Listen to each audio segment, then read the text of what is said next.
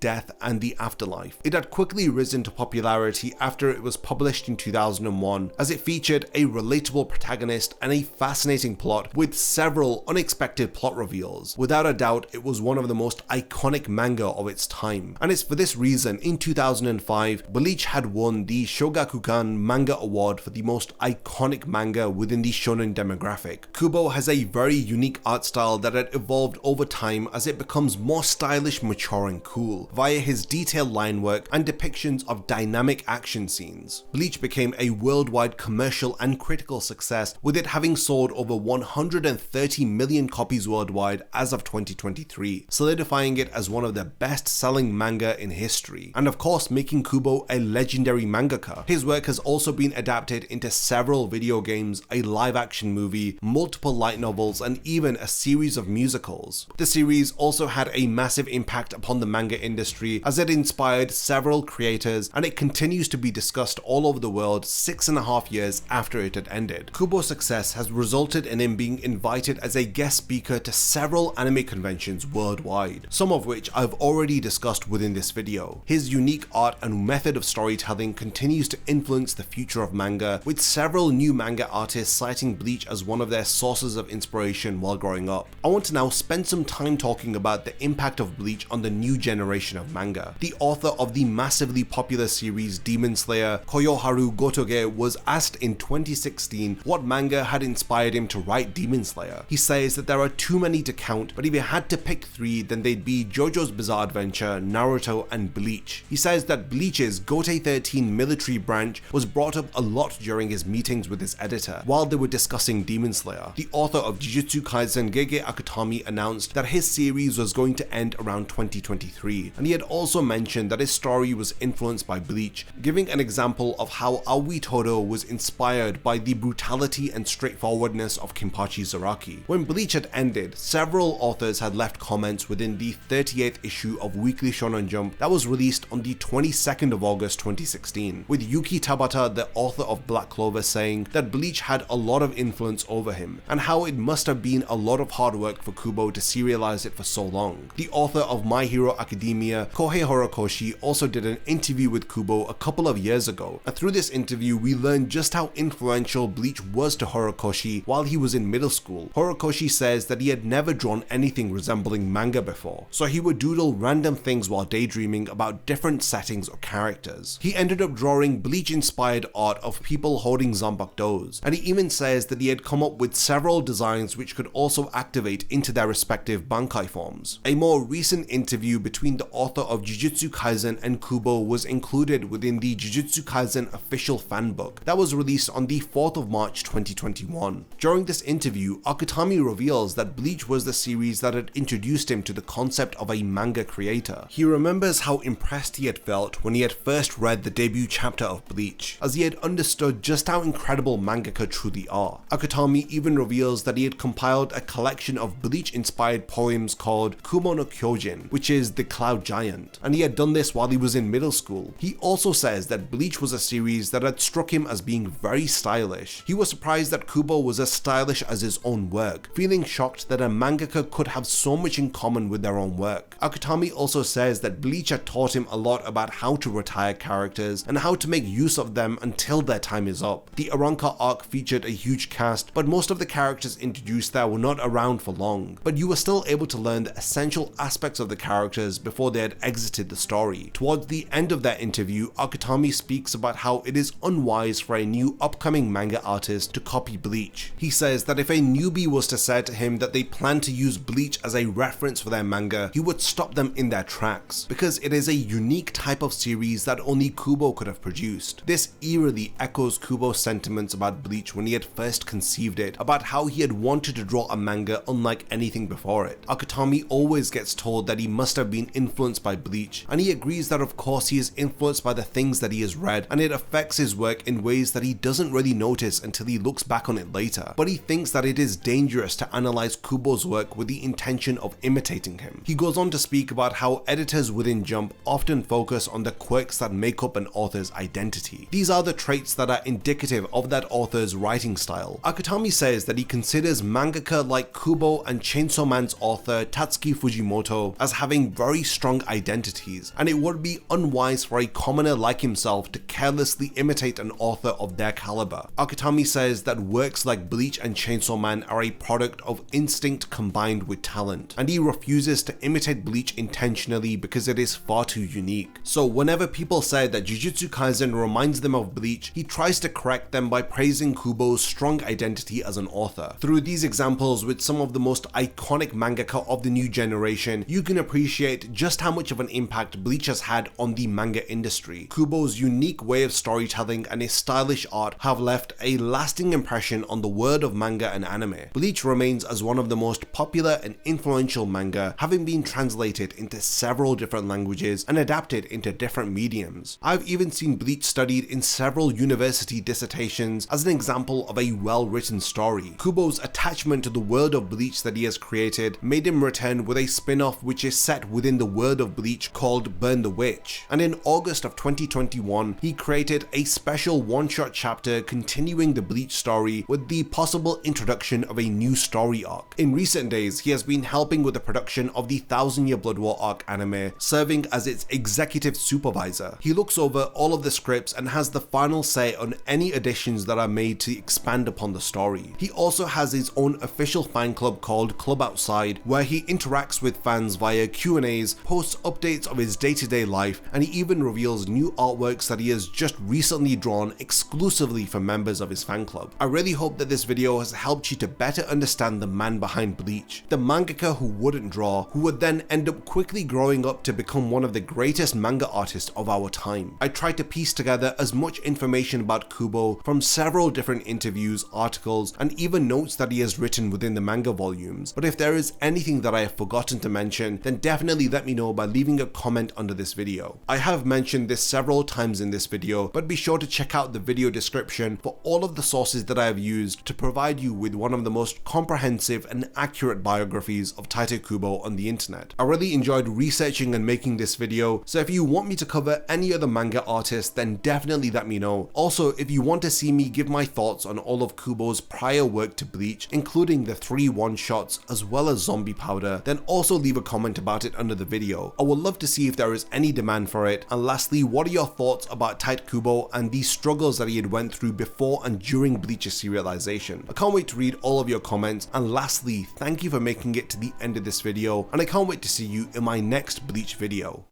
If you enjoy my content, then you can support my channel through Patreon for as little as $1 a month, or even through YouTube by becoming a channel member. You will gain access to exclusive channel perks and a Discord server which I frequently use. So become a member of my Zero Division and be the first to know about my upcoming videos. And once again, thank you for sticking around till the end of the video, and whatever you contribute will mean a lot to me.